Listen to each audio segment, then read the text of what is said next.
నీకు ఎంత వద్దని చెప్పరా? 2000. 2000 రేవంత్ రెడ్డి వచ్చి 4000 ఏడు 4000 2000 కూడా సరిగా పడతాయి. ఓ నెల వేసినట్టు ఓ నెల ఊకున్నట్టు.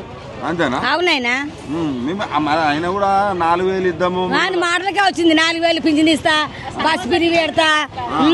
బస్సు కూడా పిరిగి పెట్టే ఆ పిరిగి పడగానే ఊకే పోతాం. మన ఊర్లో పంట ఒక మాట ఎప్పుడో ఒకసారి పోతాం. అమాసపు నన్ను పోతాం కదా బిడ్డ. ఏం పని పెట్టిన బస్సు పిరిగా లేక లేక ఎవడున్నాడు ఇప్పుడు?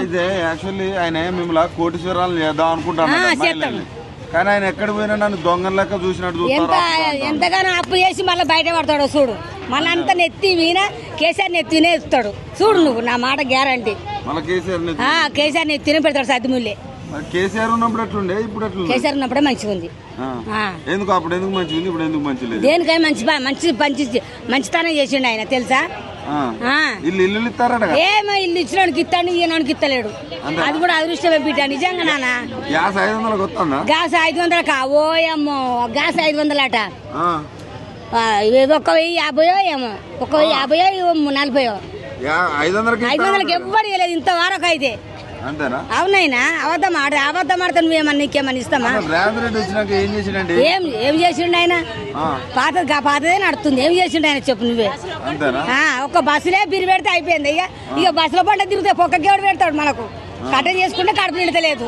నిజమా మాతోనే అన్నమాట. ఆయన ఏమంటుండే, మళ్ళీ నాకు మొగోళ్ళు ఓట్లు లేకుండా ఒకటే ఆడలు నాకు ఓట్లు వేస్తారు, నేను గెలుతా, మళ్ళీ ముఖ్యమంత్రి నేనే అంటా.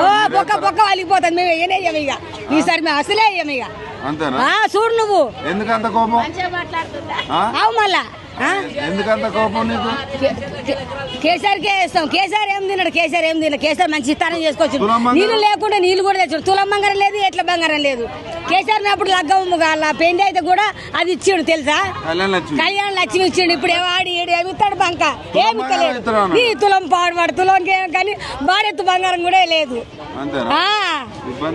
అవు మళ్ళా మొత్తానికి ఒక మాటలో ఈ ప్రభుత్వం ఎట్లుంది? ఏమి ఇచ్చుడు పడదు. ఎట్లా చేసినా వేస్ట్ అయినా. మళ్ళా